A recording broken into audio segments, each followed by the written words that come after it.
এই মুহূর্ত পর্যন্ত বিশ্বাস যে নির্বাচন হবে না। এবং আমি আজকে যতটুকু খবর পেলাম, এটা শুধু আপনারা ইন্ডিয়ান গভর্নমেন্টই যে ওই নন ফ্যামিলি করেছে তা না, ইউরোপীয় ইউনিয়নের ম্যাক্সিমাম দেশ নন ফ্যামিলি করে দিয়েছে। ইউরোপিয়ান ফ্যামিলি চলে এসছে অলরেডি। বিভিন্ন দেশ আবার ওই গতিবিধির উপরে বলেছে যে নির্বাচন আসছে, সহিংসতা হতে পারে, সকলকে সাবধান, এগুলো জানিয়ে। এবং ইউরোপীয় union, America, great Britain, France, এদের আজকে যে বৈঠক, সেই বৈঠকেও বলা হচ্ছে যে নির্বাচন না হওয়ার সম্ভাবনা 99%। এবং আজকে আপনারা জানেন যে আমরা কথা বলার জন্য বলছি যে মার্কো রুবিওর সাথে শেখ হাসিনার ফোন আলাপ হয়েছে। এর আগেও আমরা আরেকবার বলেছিলাম, তখনও কথা হয়েছে, এবার আবারও কথা হয়েছে। আর এই বিষয়ে আমরা তরুণদের সাথে কথা বলবো। আর এর ভিতরে আজকে আসলে প্রোগ্রামটা শুরু করার আগে আমি একটা কমেন্টস নিয়ে একটু বলি, এরপর আমরা প্রোগ্রামটাই যাই। সে কমেন্টসটা আমাদের এক ভাই লিখেছেন, যে উনি লিখেছেন আমাদেরকে যে এইসব ফাউ গুজব ছড়িয়ে কি লাভ পান আপনারা, মানে আমরা এইসব কথা বলে কি লাভ পাই, মানে আমাদের কথাগুলোকে গুজব। তো ধন্যবাদ ভাইয়া আপনাকে। এরপরে লিখছেন আওয়ামী লীগের দলের ক্ষতি করছেন আপনাদের মতো কিছু ইউটিউবার ভিউ ব্যবসায়ী। ধন্যবাদ ভাইজান আপনাকে, যে ইউটিউবার ভিউ ব্যবসায়ী বলছেন। আসলে এই ইউটিউব করে বা আওয়ামী লীগের পক্ষে কথা বলে আমাদের ভাত খেতে হচ্ছে না। আমাদের ভাত খাওয়ার জন্য আলহামদুলিল্লাহ আল্লাহর রহমতে ভালো জায়গায় আছে। তো আজকে এই কথাটা যেহেতু আপনি বলেছেন, আপনারা কথা বলি, এই যে নো ভোট, নো ভোট, মানে ভোট যেখানে নাই ভোট নাই, যেখানে শেখ হাসিনা, আমাদের জননেত্রী শেখ হাসিনা, সজীব ওয়াজেদ জয় দুইজন দ্ব্যর্থহীন ভাষায় বলছেন যে ভোট কেন্দ্রে কেউ যাবেন না, ভোট বর্জন করুন। এই কথাটা আপনারা যে বলছেন যে আওয়ামী লীগের ক্ষতি করছি, আপনাদের 300 জন এমপি কোথায়? 64টি জেলার চেয়ারম্যান কোথায়? আপনার এই 8-10টা সিটি কর্পোরেশনের মেয়রেরা কোথায়? কমিশনাররা কোথায়? বড় বড় হেড়ামধারী নেতারা কোথায়?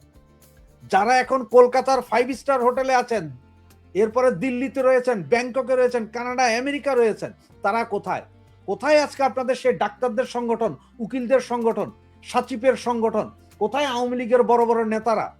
নগর কমিটি, ওয়ার্ড কমিটি থেকে শুরু করে সমস্ত নেতারা কোথায়? তারা কি 30 সেকেন্ডের জন্য এসে বলতে পারতেছেন না যে ভোট বর্জন করুন? যেখানে আমাদের নেত্রী এবং যেখানে সজীব ওয়াজেদ জয় বলেছে, সেইখানেও আপনাদের নেতারা এসে বলতে পারছেন না। কিছু তৃণমূলের কর্মী, যারা আমার মতন ওই খায়া না খায়া আওয়ামী লীগ, যারা জীবনে কিছু পায় না, তারাই এখন আমরা ছবি দিয়া বা ভিডিও করে বলছি, বা অমুকরে তমুকরে নিয়ে আসছে, যে তরুণদা উনি আমার দেশের লোক না। তারপরও আজকে 5ই আগস্টের পর এখন পর্যন্ত আওয়ামী লীগ ছাড়া কিছু বলে নাই। উনি আমার মতো, উনি গুজব বলুক আর যা বলবে বলুক, আওয়ামী লীগের কথা বলতেছে। আমাদের অবস্থাটা এমন যে যদি আজকে পিনাকি বা ইলিয়াস আওয়ামী লীগের পক্ষে 2 লাইন বলে, আপনারা আব্বা ডাকা শুরু করবেন পিনাকি আর ইলিয়াসকে। কিন্তু আমাদের কথাগুলো আপনাদের খারাপ লাগে। আজকে আপনারা নিজেদের জিজ্ঞেস করেন, আপনাদের সেই সব এমপিরা কোথায়? এসব এমপি এবং এইসব নেতা, ওয়ার্ড কমিশনাররা যদি বের হয়ে এসে বলুক, যে 30 সেকেন্ডের ভিডিও বানায় যে আমি আমার সংসদীয় আসন বা আমি আমার ওয়ার্ডের নেতাকর্মী এবং এলাকাবাসীকে বলছি যে আপনাকেও ভোট দিতে যাবেন না, প্লিজ ভোট বর্জন করুন, এই কথাটা বলার সাহস নাই আপনাদের। আর আসেন এখানে সব যুক্তি দেখাইতে। আপনাদের যুক্তি দেখাইতে হলে নিজে নিজে ইউটিউব চ্যানেল খুলে থেকে করেন। আমরা গুজব করি, আপনারা ভালো কথা বলেন, ভিউ ব্যবসা করেন। ভিউ ব্যবসা আমরা করতেছি না, ভিউ ব্যবসা আপনারাই করতেছেন। ধন্যবাদ আপনাদেরকে। নমস্কার তরুণদা, আপনি কেমন আছেন? নমস্কার ভাই, ভালো আছি। তুমি কেমন আছো? আছি তরুণদা। আসলে আজকে আমার এই কমেন্টস গুলো দেখে আমার খুব মেজাজ বিগড়ে গিয়েছিল। 12 তারিখ তরুণদা ইলেকশন, এখনো আওয়ামী লীগের কোন নেতা এসে কোন লাইভে বলতে পারলো না কেন? তাদের এমন কি প্রবলেম? আমি এটা নিয়ে না, এই আওয়ামী লীগের কিছু দুর্নীতিবাজ নেতা নিয়ে আমি প্রথম 3-4টে আমি এপিসোড করেছিলাম।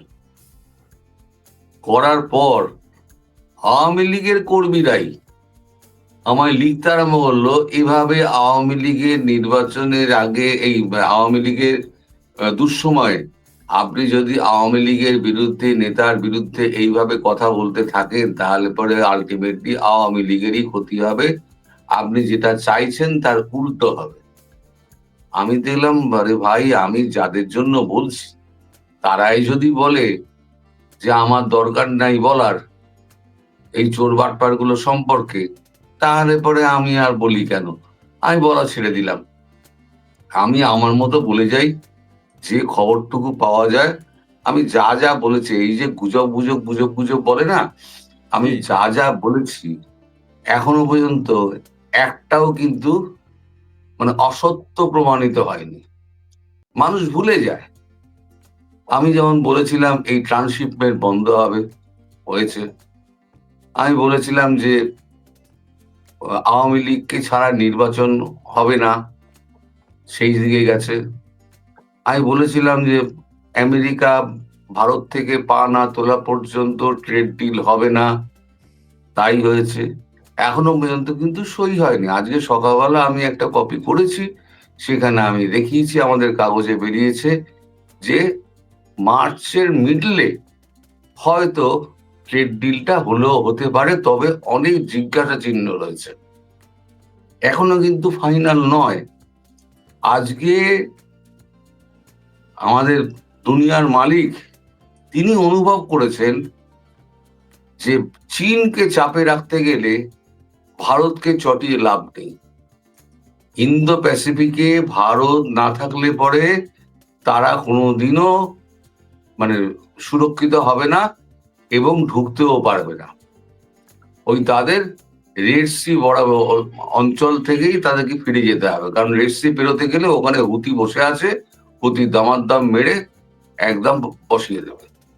তো সেক্ষেত্রে আমার কথাটাই কিন্তু আলটিমেটলি ফললো, এবং এখন যা সিচুয়েশন তাতে তিনি দেখা যাচ্ছে যে আমেরিকা ভারতের পালে চলে এসছে এবং শেখ হাসিনার পাশে দাঁড়িয়েছে।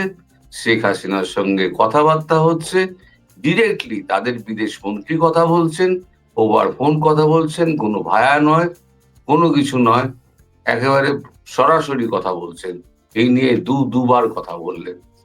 আমেরিকার বিদেশ মন্ত্রী যখন এই ধরনের কথা যখন বলেন, তখন তার পজিশন থেকেই বলেন। তিনি তো আর তার প্রেসিডেন্টের অনুমতি না নিয়ে কথা বলবেন না, তার প্রেসিডেন্টের নিশ্চয়ই অনুমতি রয়েছে। ভারত সম্পর্কে আমাদের দুনিয়ার মালিক তিনি তো অনেক কিছু বলে বেড়ালেন। তিনি যুদ্ধ থামিয়েছেন অন্তত 50 থেকে 55 বার বলেছে।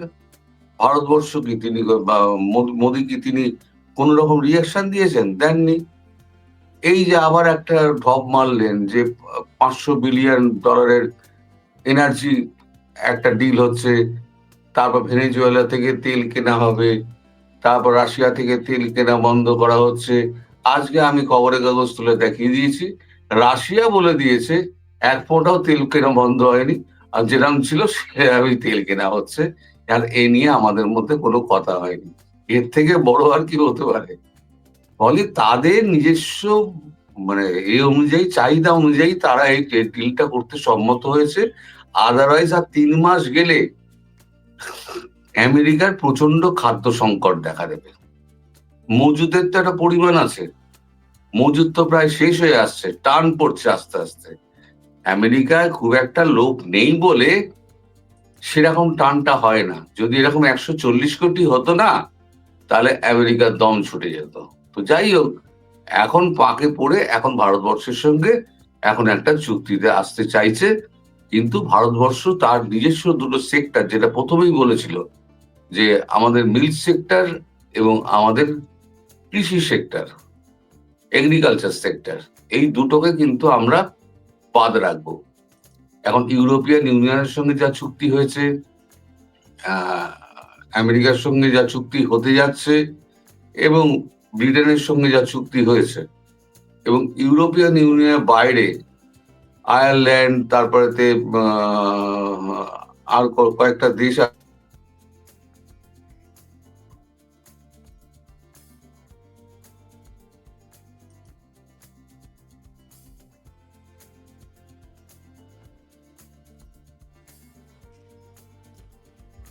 সুপ্রিয় দর্শক শ্রোতা মণ্ডলী, সম্ভবত তরুণদার নেটওয়ার্ক প্রবলেমের কারণে আমরা শুনতে পাচ্ছি না।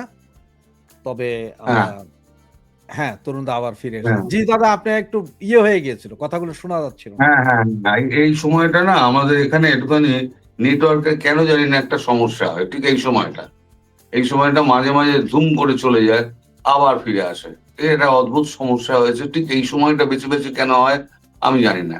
তো যা হোক, যেটা বলছিলাম, যার সঙ্গে যা চুক্তি হচ্ছে সেটা কিন্তু আমাদের যে নীতি আছে সেই নীতিকে বজায় রেখে আমাদের কৃষকদের স্বার্থ, দুগ্ধজীব পশুপালন যারা করেন তাদের স্বার্থ বজায় রেখে যারা যারা করতে চেয়েছে তারা তারাই করেছে, এবং আমেরিকাকে সেই ঘুরে ফিরে আসতে হয়েছে ওই দুটোকে মেনে নিয়ে।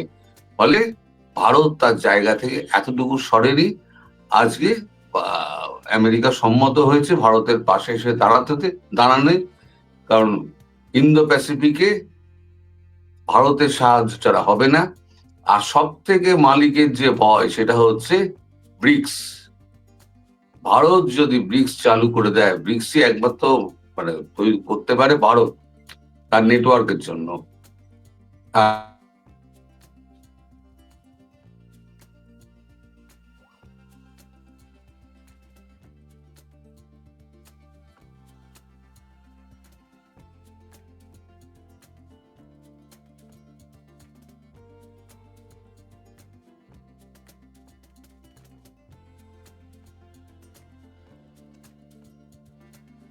হুম। জি দাদা। তো যা বলছিলাম তো এখন এইগুলো আমি যা যা বলেছি সেগুলোই কিন্তু হচ্ছে, কিন্তু মানুষের মনের মানে পড়াশোনার মধ্যে আমরা থাকি কেন, যাতে ভুলে না যাই, মনে রাখতে পারি। তা এইগুলো আমি যেগুলো বলেছি 3 মাস আগে, সেগুলো এখন ইরেজ হয়ে গেছে। তখন মনে হয়েছিল গুজব, তারপরে অনেকেই লেখে হ্যাঁ আপনি যা বলেছিলেন, যাদের স্মৃতিশক্তি ভালো তারা অনেকেই লেখে হ্যাঁ আপনি যা বলেছিলেন সেই মতোই তো হচ্ছে। আবার অনেকে লেখে আপনি গুজববাজ, আপনি গুজব ছড়িয়ে যান।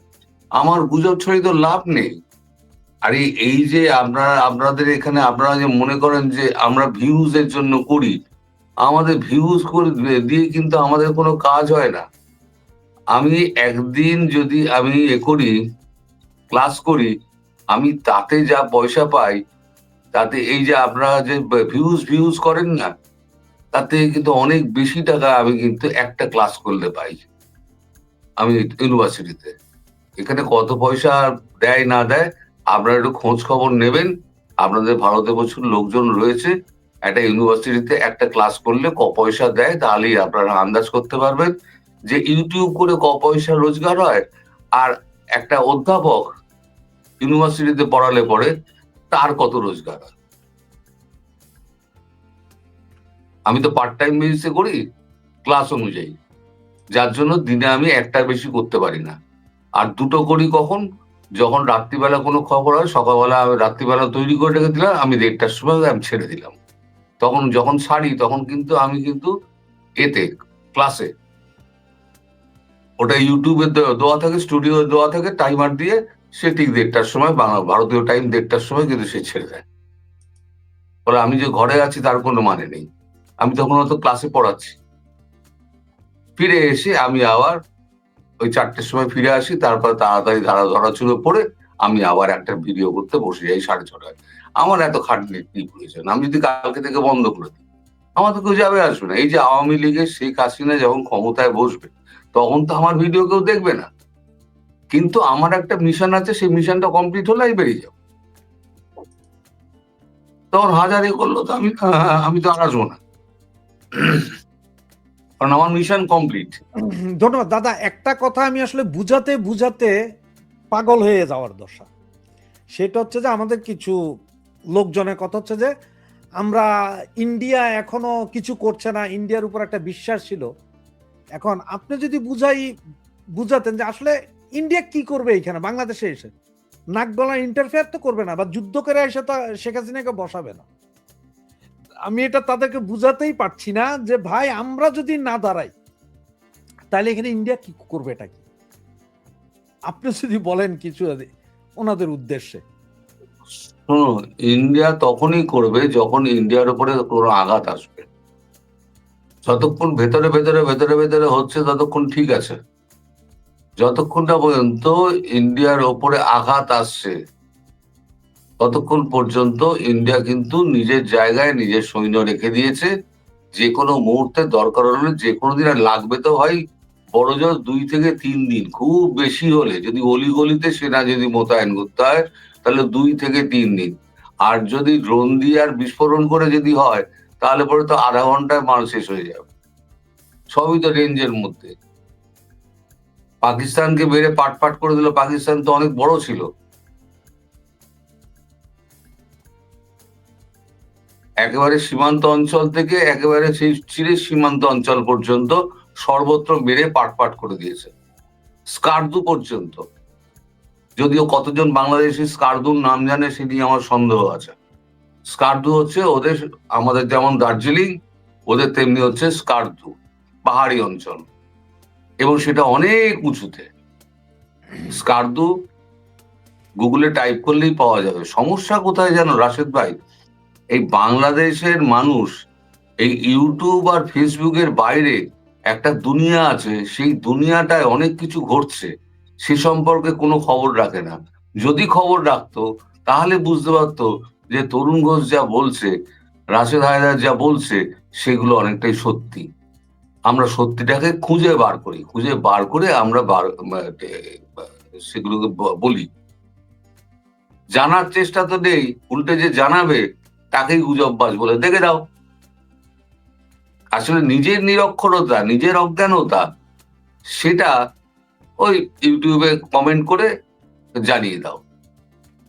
আমি আজকাল কমেন্টের খুব একটা উত্তর দিই না, এই কারণে যে দেখলে মেজাজ খারাপ হয়ে যায়, সারাদিন মেজাজটা বিগড়ে থাকবে, তার থেকে না দেখাই ভালো। অনেকে লেখেন আপনি তো উত্তর দেন না, আমি উত্তরটা দেবো কি? আপনি একটা ভালো কমেন্ট করলেন, তারপরে 5টা হচ্ছে বাজে কমেন্ট। আবার সেই কমেন্টের কোন রকম তোমার মানে কি বলবো, কোনো শালীনতা থাকে না, সে ঘরের মা বউকে পর্যন্ত ছাড়ে না। ঠিক আছে, আমার কথা নিয়ে সমালোচনা করতে হবে, আমাকে বলো না, আপত্তি নেই, কিন্তু আমার মা বোনকে তুলে গালি দিয়ে কি উদ্ধার করতে চাইছো? তাতে কি হচ্ছে? তাতে তোমাদের নিচুতা, সে জামাতি হোক আর আওয়ামী লীগই হোক, তোমাদের অজ্ঞানতা, তোমাদের নিচুতা, তোমাদের অশিক্ষা, এটাই প্রমাণ হচ্ছে। একটা মানুষের লেখায় এবং কথায় বোঝা যায়, বলে না মানুষের পেটে একটা খোঁচা দিলে বোঝা যায় সে কতটা শিক্ষিত। আজকে এই সমস্ত করতে করতে বাংলাদেশ সম্পর্কে ভারতের মানে পশ্চিমবঙ্গের বিশেষ করে এবং সেভেন সিস্টার অঞ্চলে এমন একটা বিরূপ প্রতিক্রিয়া হয়েছে যে আপনি যদি ভিসা নিয়ে আপনি আসেন না, আমি বাংলাদেশিদের বলছি, আপনি যদি ভিসা নিয়ে আসেন, মানুষ তো আর দেখতে যাবে না আপনাকে ভেতরে ঢুকে আপনি আওয়ামী লীগ করেন কি জামাতি করেন বা বিএনপি করেন, আপনাকে দেখলেই হেনস্থার শিকার, হেনস্থা করবে। এবং তার জন্য কে দায়ী? তার জন্য হচ্ছে আপনারা দায়ী। আপনারা সবাইকে ভারত বিরোধী বলে ধরে নিয়েছে। আমরা যেমন এই কালচার করি বলে আমরা ধরে নিই যে হ্যাঁ এখানে এখানে বিভিন্ন দল আছে, তাদের বিভিন্ন মতামত আছে, আমরা ধরে নিই কে বিএনপি, কে ভারত বিরোধী, কারা জামাত, তাদেরকে ভারতবাসী অত জানবেই করে, তাই ইন্টারনাল পলিটিক্স একটু জানবেই করে, জানে না সবাইকে এক দেখে দিয়েছে এই বাংলাদেশি ভারত বিরোধী,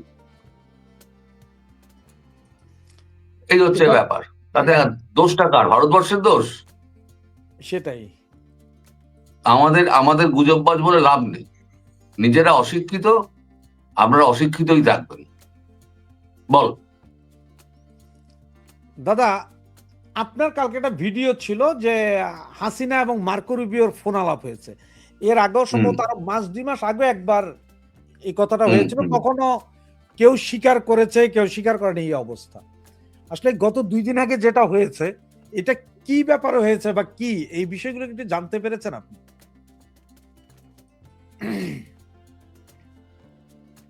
এই যে আমি যখন শেখ হাসিনার সঙ্গে যখন দেখা করলাম, বিশেষ অনুমতি নিয়ে দেখা করলাম, সেই ভিডিও আমি করেছিলাম। সেই ভিডিওটার কমেন্টে 14 ডিসেম্বর ওই ভিডিওটা করেছিলাম আমি, 14 জানুয়ারি ওই ভিডিওটা করেছিলাম। 14 জানুয়ারি ভিডিওর তুমি কমেন্টে যদি দেখো, দেখবে গুলবাজ, ঢপবাজ, মানে চিটিংবাজ, গাঁজাখোর, মেয়াদ উত্তীর্ণ গাঁজাখোর, আমাদের বোকা পেয়েছে, যা খুশি তাই লিখে দিয়েছেন, আমি কোনো উত্তর দিইনি। এবার যখন যুক্তরাজ্য থেকে যখন সব নেতারা গেলেন, গিয়ে তারা যখন একই কথা বললেন যে ঢোকা থেকে শুরু করে দেখা পর্যন্ত, এবং কোথায় আছেন, কোথায় বসে আছেন, কিভাবে আছেন উনি, তার দেখাশোনার জন্য কজন রয়েছে, আমার ভিডিও 14ই জানুয়ারির ভিডিও দেখো আর তাদের বক্তব্য দেখো, দুটো মেলালে পরে বুঝতে পেরে যাবে যে আমি তো আর গণৎকার নই, আর ভবিষ্যতেও আমি দেখতে পাই না, চোখ বন্ধ করলে আমি দেখতে পাবো যে শেখ হাসিনা ওইখানে এই করছেন ওই করছেন, তার এতজন 28 জন লোক তার সেবা এবং পরিচর্যার জন্য রয়েছে। আমি দেখে এসছি, তার সঙ্গে কথা বলে এসছি, তবে না বলেছি। তো ওটা দেখার পর কিন্তু সেও স্বীকার করলো না যে আপনি ঠিক বলেছিলেন, আপনার সঙ্গে দেখা হয়েছে, কিন্তু যা লেখার লিখে দিলেন, দুমদাম যা যা পারলাম লিখে দিলাম। কিছু লোক আছে নেগেটিভিটিতে ভরা, তাদের কাজ হচ্ছে সারাদিন, তুমি যে কোনো সোশ্যাল মিডিয়া যে কোনো জায়গায় যাবে, সে সিনেমা থেকে আরম্ভ করে তোমার থিয়েটার পর্যন্ত আর খবর পর্যন্ত, কিছু নেগেটিভ কথাবার্তা তুমি পাবেই। এরা হচ্ছে নেগেটিভ মানে লোকজন, এদের কথাবার্তা আচরণ সবসময় নেগেটিভতা। এদের গায়ে তুমি কোনো তথ্যও পাবে না, মাথা নিরেট, এরা শুধু লোককে গালি দেওয়ার জন্য বসে আছে। তো মার্কো রুবিওর সঙ্গে কথা হয়েছে, তখনও কথা হয়েছে, তখনও আমায় গুজববাজ বলা হয়েছে, এখনো কথা হয়েছে, এবং ভবিষ্যতে আমি এটা কনফার্ম নই যে গতকালকে একটা রুদ্ধদ্বার বৈঠক হয়েছে ওয়াশিংটনে মার্কো রুবিওর সঙ্গে জয়শঙ্করের, সেখানে সম্ভবত ভিডিও কনফারেন্সে শেখ হাসিনাকে ধরা হয়েছিল।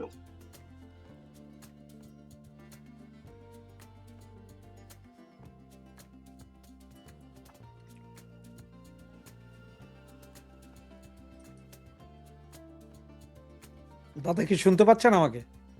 হ্যাঁ, আমি শুনতে পাচ্ছি।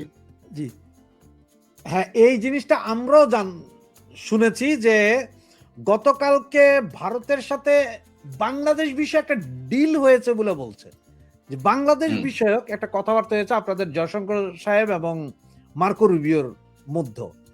কি কথা হয়েছে বা কি হতে যাচ্ছে এটা কি জানতে পারছেন দাদা? এটা নিয়ে আমরা ভিডিও করেছিলাম, আমি তো বলি, সেটা হচ্ছে একটা চুক্তি হয়েছে, সেটা সারসংক্ষেপ, চুক্তিটা পুরো তো আমি পাবো না, এই সারসংক্ষেপ যেটা আছে সেটা আমি ভিডিওতে কিন্তু বলেছিলাম। সেটা হচ্ছে সেগমেন্ট 1-1 বলা হয়েছে স্ট্র্যাটেজিক বিষয়ে আকাশ সমুদ্র পথ আর international terrorism, cross border terrorism নিয়ে অর্থায়ন, এগুলো হলে সার্জিক্যাল স্ট্রাইক ভারত করতে পারবে। এবং তারপরে তো বলা হয়েছে যে ইন্দো প্যাসিফিক অঞ্চলে সুরক্ষা তৈরি করতে গণতন্ত্র, মানবাধিকার, আইনের শাসন, সকল ধরনের অর্থনৈতিক ও অসামাজিক কর্মকাণ্ড এগুলো বন্ধ করতে হবে। ইউএস এর সঙ্গে একটা সর্বাত্মক সহযোগিতা এবং সমঝোতা তৈরি করার দায়িত্ব হচ্ছে ঢাকার। আর ভারত, দিল্লি এবং ওয়াশিংটন পারস্পরিক মর্যাদার ভিত্তিতে ইনডেফিনিট আগামী 10 বছর 2036 পর্যন্ত একযোগে কাজ করে যাবে। কৌশলগত সিদ্ধান্ত বাস্তবায়ন চলমান থাকবে, প্রতি 3 মাস অন্তর অন্তর এটা পর্যালোচনা করা হবে। এইটা ছিল চুক্তির একটা সেগমেন্ট 1-এ। তারপর সেগমেন্ট 2, 3, 4, 5 কি আছে আমি জানি না, যেটা জানি না তা নিয়ে আমি আর কথা বলবো না, আন্দাজে কথা বলে লাভ নেই, কারণ এই চুক্তিগুলো কিন্তু পরবর্তীকালে প্রকাশ পাবে, আস্তে আস্তে প্রকাশ পাবে এই চুক্তিগুলো। আপনাদের চুক্তি তো কোনো নন ডিসক্লোজাল চুক্তি হয় না ভারতের? বাংলাদেশও এর আগে কোনো নন ডিসক্লোজার চুক্তি শেখ হাসিনার সরকার করেনি, এখন বাংলাদেশ সরকার করছে নন ডিসক্লোজার চুক্তি। তো দাদা অনেকে প্রশ্ন করছেন যে দাদা আপনি এবং আমার কথাও বলছেন যে আমরা বলছি যে নির্বাচন হবে না, যেটা আমাদের এই মুহূর্ত পর্যন্ত বিশ্বাস যে নির্বাচন হবে না। এবং আমি আজকে যতটুকু খবর পেলাম, এটা শুধু আপনারা ইন্ডিয়ান গভর্নমেন্টই যে ওই নন ফ্যামিলি করেছে তা না, ইউরোপীয় ইউনিয়নের ম্যাক্সিমাম দেশ নন ফ্যামিলি করে দিয়েছে। ইউরোপিয়ান ফ্যামিলি চলে এসছে অলরেডি। বিভিন্ন দেশ আবার ওই গতিবিধির উপরে বলেছে যে নির্বাচন আসছে, সহিংসতা হতে পারে, সকলকে সাবধান, এগুলো জানিয়ে। এবং ইউরোপীয় union, America, great Britain, France, এদের আজকে যে বৈঠক, সেই বৈঠকেও বলা হচ্ছে যে নির্বাচন না হওয়ার সম্ভাবনা 99%। এবং এই কথাগুলো তারা গতকাল নাকি সকালবেলা আলোচনা হয়েছে, এই নিউজটা আমার কাছে আছে। এবং গতকাল বিকাল থেকে হঠাৎ করে শুরু হলো কি, হাদি হত্যার বিচার হইতে হবে, নির্বাচনের আগে ফাঁসি হয়ে যেতে হবে, এইটা বলে যমুনায় ঘেরাও।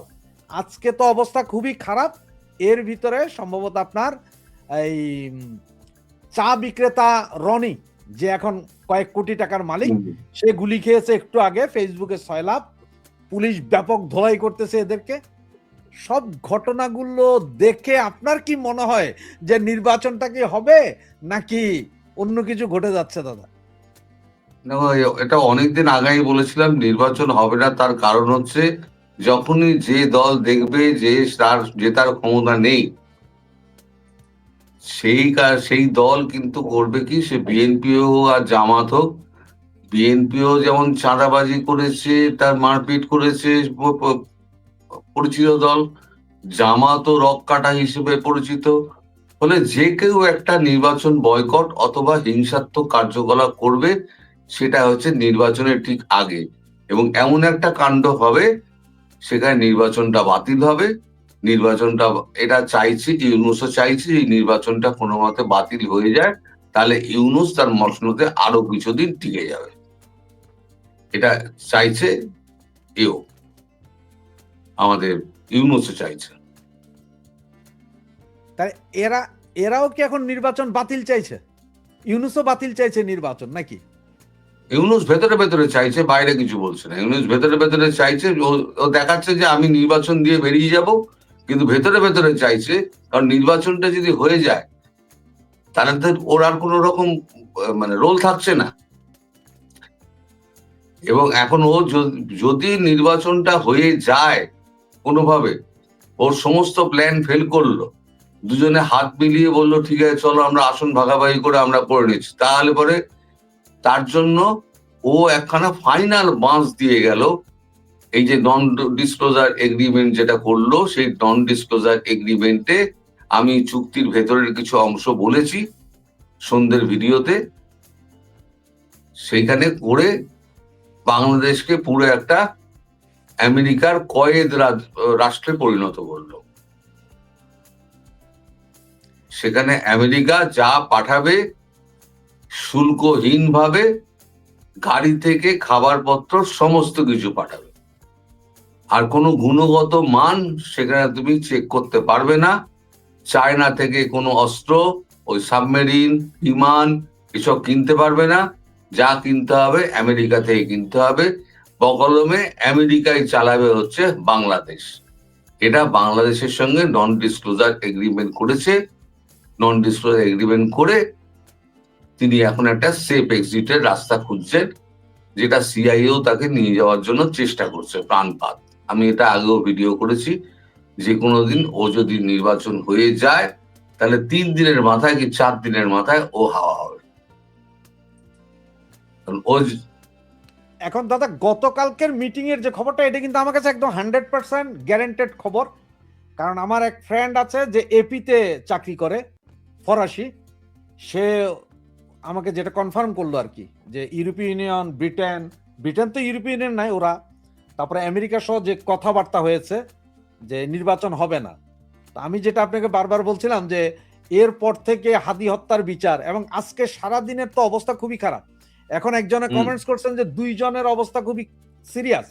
আর আমি কিছু ভিডিও যেগুলো দেখেছি, এগুলো প্রচন্ড অবস্থা খারাপ ভিডিও দেখেছি, খুব মাইরধর পুলিশ। এইটা কি নির্বাচন না হওয়ার একটা পায়তারা করা হচ্ছে কিনা এই ঘটনাগুলো? এটা কি ইউনুসি করাচ্ছে নাকি?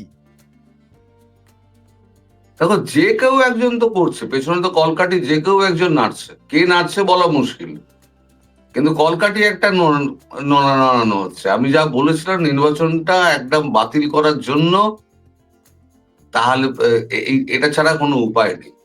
এখন যদি বিএনপি দেখে জামাত ক্ষমতায় বসে যাচ্ছে, বিএনপি আর আওয়ামী লীগ এই দুটোই তো প্রতিষ্ঠিত দল। জামাতের কত ভোট ছিল? 2 থেকে 4%, 5% বড় জোর। তারা যদি এখন 34-35% ভোট নিয়ে, মোট ভোট পড়বে 53 থেকে 54% ঠিক হয়ে গেছে, এটা দেখানো হবে। তো সেখানে যদি তারা দেখে যে জামাত ক্ষমতায় চলে যাচ্ছে, আমরা বুড়ো আঙুল চুষছি, বিএনপি কি ছেড়ে দেবে?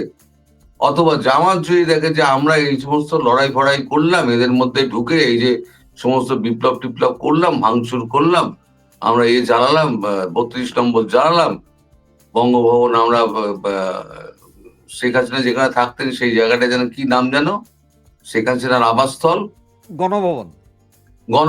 গণভবন আমরা ভাঙচুর করলাম, টয়লেট পর্যন্ত উঠিয়ে নিয়ে এলাম, তাহলে কি পেলাম?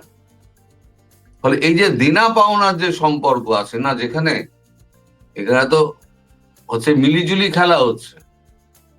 ফলে যে কোনো সময়, যে কোনো দিন এই গন্ডগোলটা একটা চূড়ান্ত আকার নেবে, এবং আমি যেটা বলেছিলাম নির্বাচনের আগে একটা রক্তক্ষয়ী সংগ্রামের দিকে দেশ যাবে, সেটা অনেক আগে বলেছিলাম।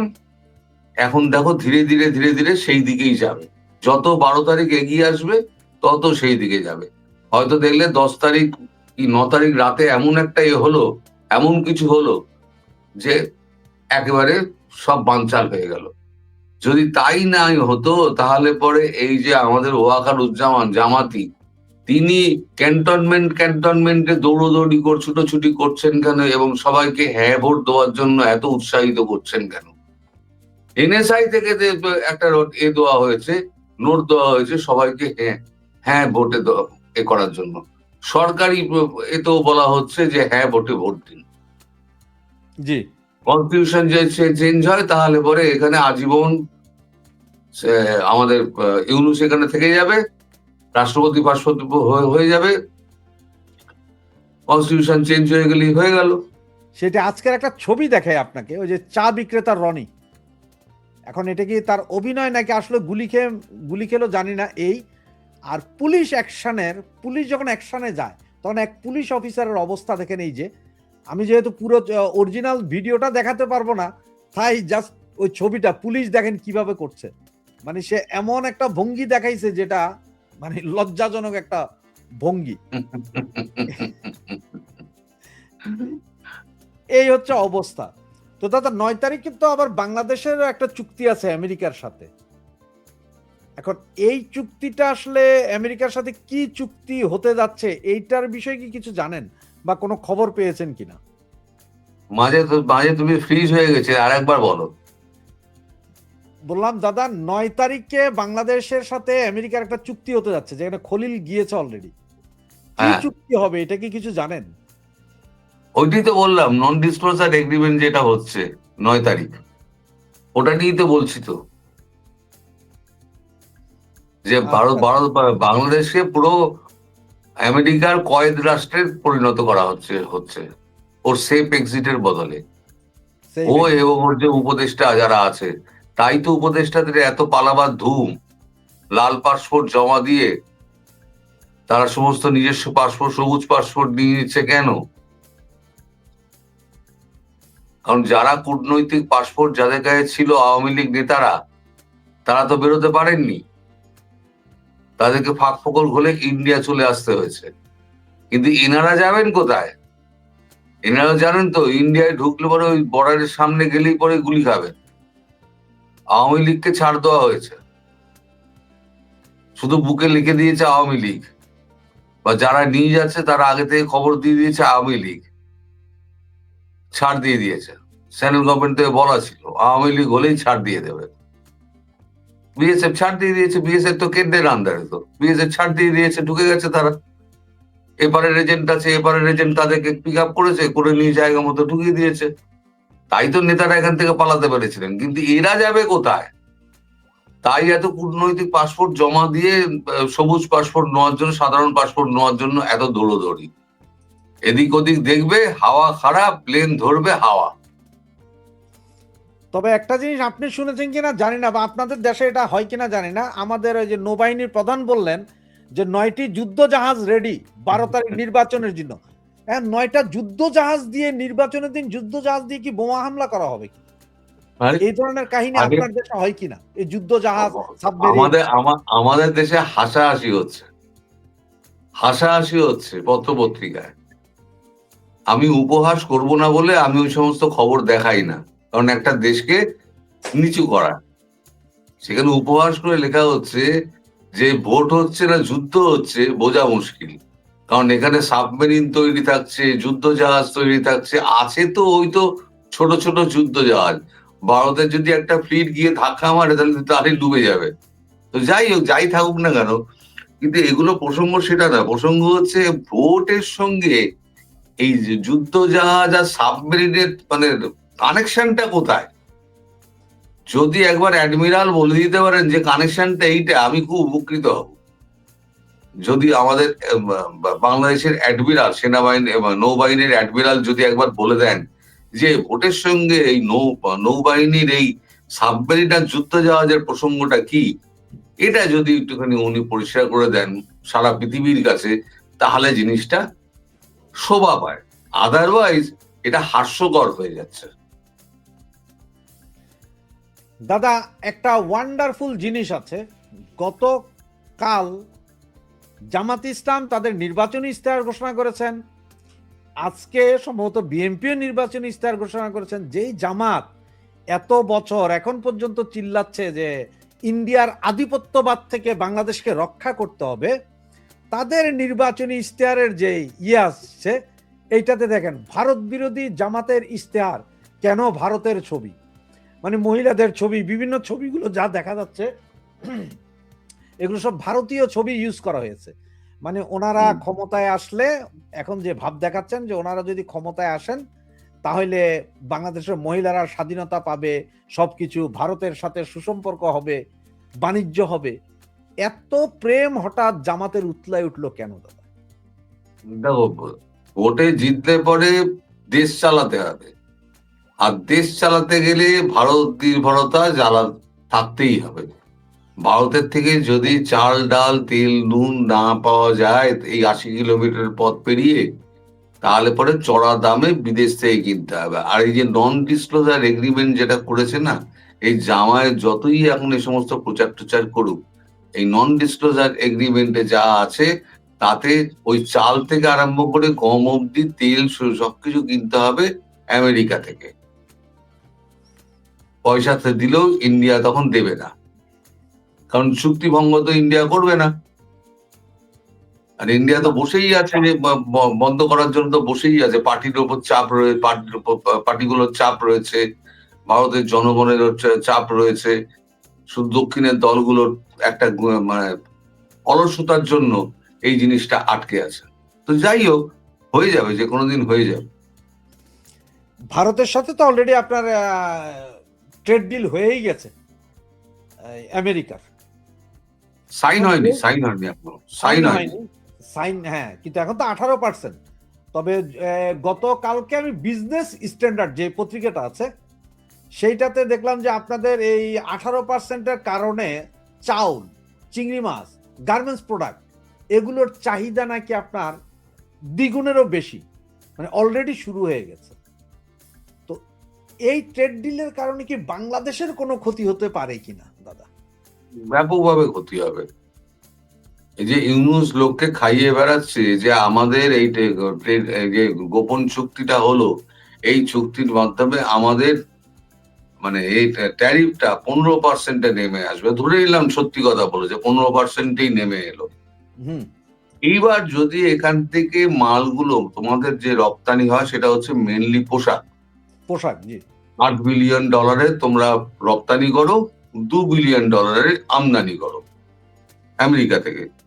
এই যে $8 বিলিয়ন যে এটা, এবার তোমার যে ট্রান্সপোর্টেশন ফিস এবং যে তোমার তার সঙ্গে যে কর ফর গুলো জুড়বে, মানে জি পোর্টে, যে পোর্টে গিয়ে ল্যান্ড করবে সেই পোর্টে তো কর দিতে হবে, অবশ্যই। যতদিন থাকবে ততদিন কর দিতে হবে। তুই কর ফর দিয়ে তাহলে দেখা যাবে যে 3%-এর জন্য ওটা 30% বেড়ে গেছে আলটিমেটলি। কারণ ভারত তো ল্যান্ড বর্ডারের সুবিধা দেয়নি, সেটা তো বন্ধই আছে। মালটা পাঠাবে কোথা থেকে? মালটা যে পাঠাবে কোথা থেকে পাঠাবে? বাংলাদেশের কাছে কি সেই বড় শিপ আছে, ট্রান্সপোর্টেশন সেটাই। শিপ আছে?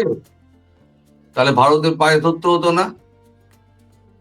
আজকে জামাতিরা এই সমস্ত পোস্টার দিয়ে কি মানুষকে ভুল বোঝাচ্ছে কেন? মানুষকে ভুল বোঝাচ্ছে এই কারণে, কোন রকমে আমি ক্ষমতায় আসি, এলে পরে ওই ভারতের সঙ্গে সুসম্পর্ক না রাখলে কোনো বাংলাদেশে কোনো দল টিকতে পারবে না। সেটা শেখ হাসিনা অনেক আগে বুঝেছিলেন, যার জন্য শেখ হাসিনা এতদিন ক্ষমতায় ছিলেন। শোনো, একটা বড় দেশের সঙ্গে তুমি কত পাল্লা দেবে? তোমার বাংলাদেশের কি আছে বলো? না খনিজ কোনো পদার্থ আছে, না রেয়ার আর্থ মিনারেল রয়েছে, যা আছে শুধু ইলিশ মাছ। কত ধান উৎপন্ন হয় তোমাদের, যা দিয়ে তোমার বাংলাদেশের পুরো চলবে, 20 কোটি লোকের খাবার চলবে? কত ধান উৎপন্ন হয়? কারণ এ তো নদীমাতৃক দেশ, এখানে তো নদী বেশি, জল বেশি, স্থল তো কম। মানে তুলনামূলক ভাবে ভারতের যা স্থল জমি আছে, চাষাবাদের জন্য যে জমি আছে, একরের পর একর জমি আছে, সেখানে যে ফসল হয়, আমাদের এত অতিরিক্ত, এত এত আমরা রপ্তানি করার পরও আমাদের এফসিআই গোডাউনে অন্তত 30 মেট্রিক টন কি 40 মেট্রিক টন আমাদের শেষে ওই হাঁসের খাবার, মুরগির খাবার হিসেবে ওই দোকানে বেচে দেওয়া হয়, নষ্ট হয়ে যায় এত দেওয়ার পরেও। দাদা, আপনার কি সেটা কি মনে হয় করতে যে পারবে? ভারত এই আপনার নির্বাচনের আগে আগে তাদের আকাশপথ বাংলাদেশের জন্য বন্ধ করতে পারে 2-4 দিনের জন্য? এরকম কি মনে হয় নাকি? আগ বাড়িয়ে ভারত কিছু করবে না। না, এই যে যদি এই উপদেষ্টারা ভেগে যাওয়ার পায়তারা করে আর কি। সে তো ভেগে গেলে তাকে তো ভারতীয় এতে এয়ারপোর্টে নামতে হবে। ভেগে যদি যেতে চায় তাহলে তো ভারতীয় এয়ারপোর্ট হয়ে যেতে হবে। সে না, তো ধর কানেক্টিং বাংলাদেশ ফ্লাইট থেকে ধরবে। যেটা ভারত হয়ে ফ্লাইট যেগুলো যায়, কাতার, কুয়েত, মিডল ইস্টের যে ফ্লাইট গুলো আর কি, হ্যাঁ, সরাসরি। কাতার কুয়েতের ফ্লাইট কি আর তোমার ঢাকা থেকে ডিরেক্ট আছে? হ্যাঁ, ডিরেক্ট আছে, কাতারে যায়, কুয়েতে যায়। হ্যাঁ, তাহলে পরে সেই ফ্লাইটে তাহলে চলে যাবে, সেই ফ্লাইটে চলে যাবে। তাহলে আকাশপথ বন্ধ করবে না ভারত? না, এখনই অ্যাডভান্স কিছু করবে না, কারণ ভারত চাইছে নির্বাচনটা হোক। নির্বাচনে কি হয় দেখা যাক, তারপর যা করার করা যাবে। শোনো, তুমি জাল ছিঁড়ে পালালে পুকুর ছেড়ে পালাবে কোথায়?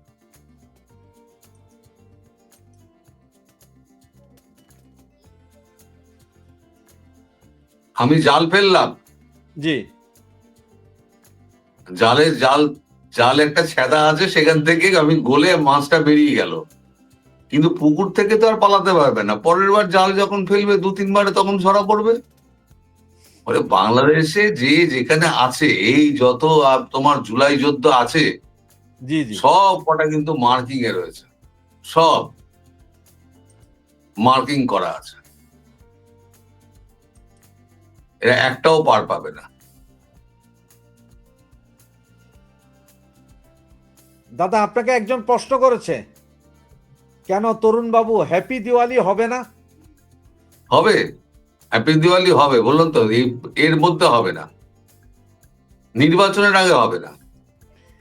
এবং আরেক ভাই জিজ্ঞেস করেছে, ভারত কি অবৈধ নির্বাচন মেনে নিচ্ছে?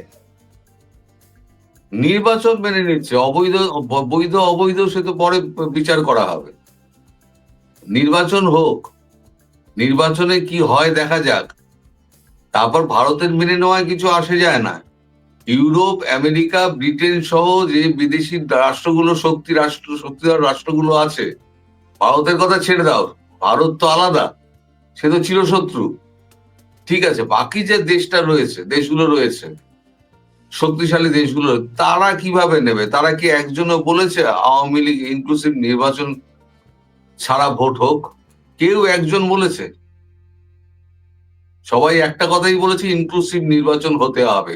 ইনক্লুসিভ নির্বাচন যদি না হয়, তাহলে হবে কি, আমেরিকা একটা স্যাংশন ধরিয়ে দেবে। স্যাংশন দিবে। তো দাদা, আজকে অনেকক্ষণ আমরা লাইভে ছিলাম, তো আমার শেষ একটা প্রশ্ন আপনার কাছে দাদা, সেটা হচ্ছে যে পাকিস্তান বলেছে ভারতের সাথে খেলবে না, বাংলাদেশ ওয়ার্ল্ড কাপে খেলতে পারছে না, এর জন্য পাকিস্তান ভারতের সাথে খেলবে না। তো না খেললে ভারতের লস কি, বাংলাদেশের লাভ কি?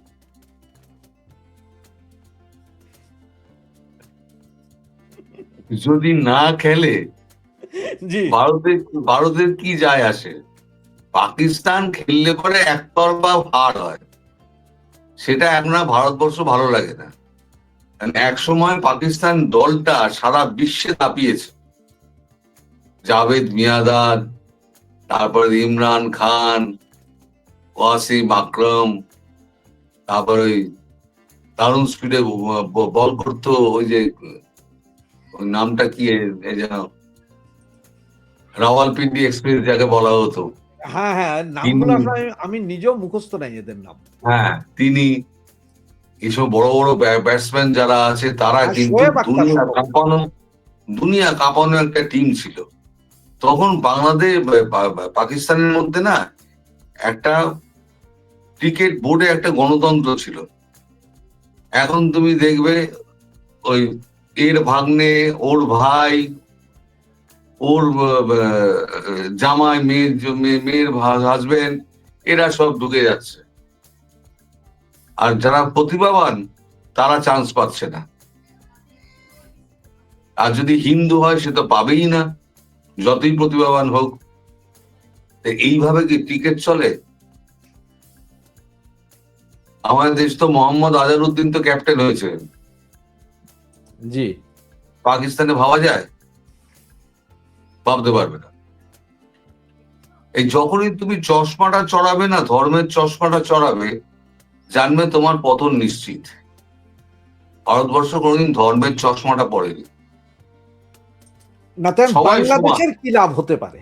পাকিস্তান ইন্ডিয়ার সাথে না খেললে বাংলাদেশের লাভটা কি হবে? বাংলাদেশে ঘোড়ার ডিম হবে, কি হবে? বাংলাদেশ এমনি বাঁশ খেয়েছে, পাকিস্তানও একটা বাঁশ খাবে সলিডারিটি দেখাতে গিয়ে। তবে আমার বিশ্বাস, তুমি দেখো, আমার বিশ্বাস পাকিস্তান ঠিক ভারতের সঙ্গে খেলবে। যদি না খেলে তাহলে পাকিস্তানে বহু কোটি টাকা লস। পাকিস্তানি যে দর্শক আছে তারা টিভি ভাঙচুর করতে লেগে যাবে, খবর তোমরা পেয়ে যাবে। কেউ কিন্তু সন্তুষ্ট নয়। বাংলাদেশ পাকিস্তানের যে প্রাক্তন ক্রিকেটার যারা রয়েছে তারাও কিন্তু সন্তুষ্ট নয়। পাকিস্তানের এই যে মহসিন নাকবি, পাকিস্তান ক্রিকেট বোর্ডের চেয়ারম্যান, সে বেটা তো একটা চোর, সে তো একটা চোর।